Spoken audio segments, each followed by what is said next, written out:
السلام علیکم، طیب سیف کا سلام آپ کو پہنچے۔ ہم بات کر رہے ہیں آج پاکستان اور انڈیا کے حوالے سے۔ خاص طور پہ آج کے دن پاکستان کو 3 بڑی خوشخبریاں ملی ہیں، ایک نہیں دو نہیں، اکٹھی تین بڑی خوشخبریاں پہنچی ہیں، اور بھارت کو آج کے دن ایک بڑی شکست ملی ہے اور خاص طور پہ اس کو ناکامی ہوئی ہے، تو میں اس کو چوتھی خوشخبری بھی پاکستان کے لیے کہہ سکتا ہوں۔ سب سے پہلی بات، IMF نے پاکستان کے اوپر اعتماد کا اظہار کیا ہے اور باقاعدہ طور پہ جو $7 بلین کا جو قرضہ ہے پاکستان کے لیے وہ منظور کر دیا گیا ہے، جس کے بعد ایک امید کی جا رہی ہے کہ پاکستان کے جو ریزروز ہیں وہ بڑھیں گے، ڈالر کنٹرول میں رہے گا، مہنگائی کے اندر کمی آئے گی اور تمام تر چیزیں جو ہیں وہ بہتر ہوگی۔ جبکہ اس کے ساتھ اگر ہم بھارت کی بات کرتے ہیں تو بھارت کے لیے آج کے دن ایک بڑا سیٹ بیک ہوا ہے کہ اس کی جو اکانومی فلورش کرتی ہوئی جا رہی تھی 6.5% کے حساب سے، اس کو اب ایک بریک لگی ہے اور وہ 6.5 کے بجائے 6.4 کے اوپر آ گئی ہے، اور اس کی اکانومی کا جو حجم ہے وہ 4.2 ٹریلین کے اوپر پہنچ چکا تھا، اور جو تقریباً جو ایکسپرٹ تھے، تمام تر اکانومی کے جو ماہرین تھے، وہ یہ پیشنگوئی کرنا سٹارٹ ہو گئے تھے کہ بہت جلد بھارت جو ہے جاپان کو کراس کر جائے گا اکانومی کے حوالے سے اور دنیا کی چوتھی بڑی معاشی طاقت بن جائے گا۔ لیکن یہ جو ایک ایڈونچر ہوا جنگ کا، اس جنگ کے ایڈونچر نے بھارت کا ستیہ ناش کر دیا، اور اس کی جو رفتار ترقی کی بڑھ رہی تھی اس کو بریک لگے، اور بریک لگنے کے ساتھ ہی ریورس ہوا، اور بھارت کا یہ جو منصوبہ تھا کہ وہ چوتھی معاشی طاقت بن جائے گا جاپان کو کراس کر کے، وہ اس کا نہیں ہوا، بلکہ وہ 5ویں طاقت ہی ہے۔ اگر ہم صرف بھارت کے ریزروز کا اندازہ لگائیں تو بھارت کے جو ریزروز ہیں اس ٹائم، اگر اس جنگ سے پہلے وہ $4.27 ٹریلین تھے، جو کم ہوتے ہوئے $4.2 ٹریلین ہوئے۔ لیکن جیسے ہی یہ مئی 2025 کا تخمینہ سامنے آیا، اس تخمینے کے حساب سے بھارت کے جو ریزرو تھے وہ $4.18 ٹریلین رہ گئے، جبکہ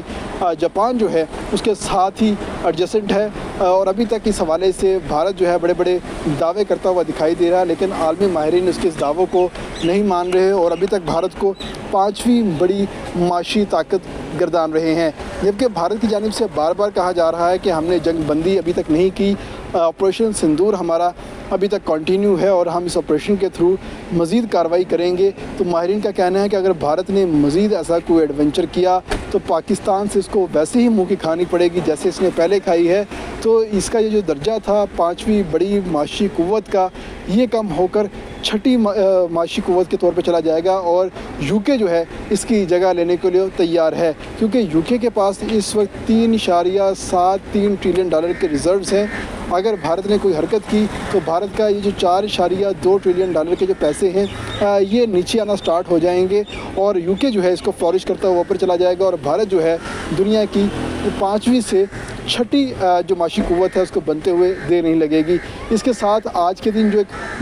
ایک پاکستان کے لیے ایک اور چیز سامنے آئی ہے کہ پاکستان تاریخ میں پہلی دفعہ $400 بلین سے زائد کی اکانومی بن کے سامنے آیا ہے، جس کے بعد IMF، ورلڈ بینک اور دیگر جو عالمی مالیاتی ادارے ہیں انہوں نے پاکستان کو دنیا کی 40ویں بڑی معاشی قوت کنسیڈر کر لیا ہے، اور کہا ہے کہ پاکستان نے $411 بلین کے جو ریزرو ہے، $411 بلین کی جو اپنی اکانومی ہے، GDP ہے، وہ دکھائی ہے۔ اگر پاکستان کی اکانومی آئندہ سال 3.5% کے حساب سے شرح سے ترقی کرتی ہوئی چلی گئی تو یہی جو ریزروز ہیں، اور خاص طور پہ پاکستان کی GDP ہے، یہ مزید بڑھ جائے گی اور بڑھتے ہوئے 36ویں بڑی اکانومی بن جائے گی، اور 2050 تک پاکستان دنیا کی 16ویں بڑی معاشی طاقت بن کر سامنے آ جائے گا۔ تو یہ چیزیں تھی پاکستان کے لیے۔ اس کے ساتھ ہی بھارت کو جو نقصان ہوا ہے عالمی میدان کے اندر اور خاص طور پر دفاعی میدان کے اندر، وہیں پر پاکستان کو دفاعی لحاظ سے بڑا فائدہ ہوا ہے، اور پاکستان کے جو JF-17 تھنڈر بلاک 3 طیارہ تھا، اس نے بھارت کا رشیا سے امپورٹ کیا ہوا SU-400 جس کی قیمت $1.5 بلین تھی، اس کو تباہ کیا، اس کی قیمتوں میں بھی اضافہ ہوا ہے اور اس کی مانگ میں بھی اضافہ ہوا ہے۔ تو آذربائیجان نے پاکستان کو آرڈر دیا ہوا تھا کہ ہمیں 16 JF-17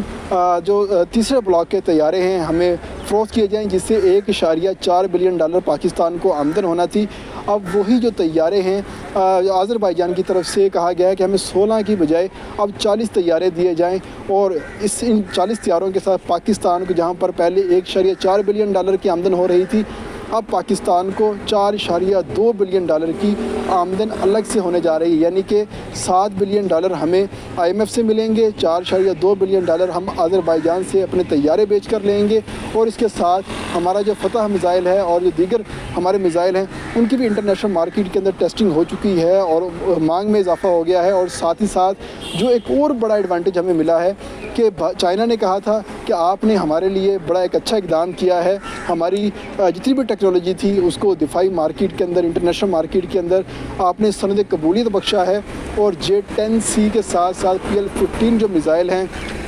وہ آپ کے چلائے ہیں، اور انٹرنیشنل مارکیٹ کے اندر ان کی جو فروخت ہے اس کے اندر بڑا اضافہ ہوا ہے۔ تو اس کے بعد چائنا نے فیصلہ کیا ہے کہ J-35 جو اسٹیلتھ طیارے ہیں جو کہ ریڈار کے اوپر نظر نہیں آتے اور اپنے جو میزائل ہیں وہ انڈور اور آؤٹ ڈور دونوں طرح سے لے کے جانے کی صلاحیت رکھتے ہیں، اور دنیا کا اس وقت تیز ترین طیارے کے اندر اس کا شمار ہوتا ہے، وہ پاکستان کو آدھی قیمت کے اوپر اور بہت جلد دینے کا اعلان کیا ہے۔ پہلے یہی طیارے پاکستان کو 2027 تک ملنے تھے، لیکن چائنا نے کہا کہ نہیں، ہم آپ کو 2027 تک نہیں بلکہ اسی سال دسمبر تک یہ طیارے جو ہیں آپ کے ہینڈ اوور کریں گے۔ اس حوالے سے جو پاکستان کے پائلٹ ہیں وہ چائنا پہنچ چکے ہیں، وہاں پر اپنی تیاری کر رہے ہیں، پریکٹس کر رہے ہیں،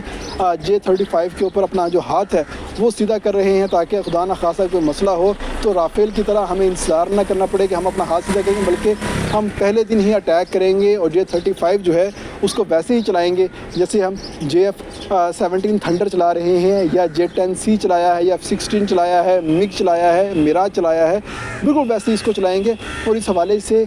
چائنا نے پاکستان کو ایک J-35 طیارہ فراہم بھی کر دیا ہے، اور اس کے اوپر پاکستان کا جو پرچم ہے وہ آویزہ کیا گیا تھا، اور پاکستان نے اس طیارے کو گلگت بلتستان کی طرف جو ہے اس کی اڑان بھری ہے، اور ویسے ہی کرتب دکھاتے ہوئے ہمارے پائلٹ نظر آ رہے تھے، جیسے کہ F-16 چلاتے ہوئے نظر آتے ہیں یا J-10C چلاتے ہوئے نظر آتے ہیں۔ تو ایسے لگ رہا تھا جیسے وہ ایک جہاز نہیں بلکہ کبوتر ہے جس کے اندر پاکستانی پائلٹ بیٹھے ہوئے ہیں اور اس کو اپنی ہاتھ کی انگلیوں کے اوپر نچاتے ہوئے دکھائی دے رہے ہیں۔ تو یہ تمام تر دھاک جو ہے پاکستان کی عالمی قوتوں کے اوپر بھی بیٹھ چکی ہے، ہماری جو دفاعی مارکیٹ ہے اس کے اندر بھی اضافہ ہوا ہے، اور ساتھ ہی ساتھ ہماری جو اکانومی ہے وہ بھی اسٹرانگ ہو گئی ہے۔ اس ساری صورتحال کے اندر اگر نقصان ہوا ہے تو نقصان بھارت کو ہوا ہے، نقصان رشیا کو ہوا ہے، نقصان فرانس کو ہوا ہے، لیکن اگر اس ساری صورتحال کے اندر فائدہ ہوا ہے تو پاکستان کو ہوا ہے، آذربائیجان کو ہوا ہے، چائنا کو ہوا ہے، ترکی کا ہوا ہے۔ اور ان تمام دوست ممالک کا شکریہ ادا کرنے کے لیے آج جو ہے وزیر اعظم باقاعدہ طور پہ اپنے 6 روزہ دورے کے اوپر جا بھی چکے ہیں۔ ترکی، آذربائیجان، ایران اور چائنا کا جو ہے دورہ کریں گے، اور تمام ممالک کا، دوست ممالک کا شکریہ ادا کریں گے، اور ساتھ ہی ساتھ اپنی جو ٹیکنالوجی ہے اس کی فروخت کی بات بھی کریں گے، اور چائنا سے ہم نے جو جدید ترین ٹیکنالوجی ہے وہ لینی ہے اس کے حوالے سے بات کریں گے، جس سے ایک اندازہ ہوتا ہے کہ آنے والے دنوں میں پاکستان کی جو دفاعی قوت ہے وہ مزید بہتر ہوگی۔ ناقابل تسخیر تو ہم ابھی بھی ہیں، مزید بہتر ہوں گے۔ ابھی ہم دفاعی نقطہ نظر سے تمام تر چیزیں دیکھتے ہیں، اب آج کے بعد ہم اٹیکنگ نقطہ نظر سے تمام تر چیزیں جو ہیں وہ دیکھنا شروع ہو گئے ہیں، اور پاکستان کی جو دفاعی صورتحال ہے وہ بہتر ہوئی ہے، اور اقوام عالم میں پاکستان کا معیار جو ہے وہ بہتر ہوا ہے، اور بھارت جو پاکستان کو کسی کھاتے میں نہیں گنتا تھا، آج کے بعد بھارت کو اندازہ ہو گیا ہے کہ پاکستان کی طرف دوبارہ کسی ایسی حرکت کے بارے میں سوچنا نہیں ہے، ورنہ ان کے طیارے اڑتے ہیں اور اپنے گھر کے اندر بیٹھے بیٹھے وہ ہمارے گھر کے اندر آ کے ہمیں مار کے چلے جاتے ہیں اور ہمیں پتہ ہی نہیں چلتا۔ تو آج کی جو اچھی خبریں ہیں آپ کے حوالے کی ہیں، تو اب آپ اس چینل کو سبسکرائب بھی کیجیے گا، ویڈیو کو لائک بھی کیجیے گا، اور اپنے دوستوں کے ساتھ شیئر بھی کیجیے گا۔ طیب سیاف کا آپ کو سلام پہنچے۔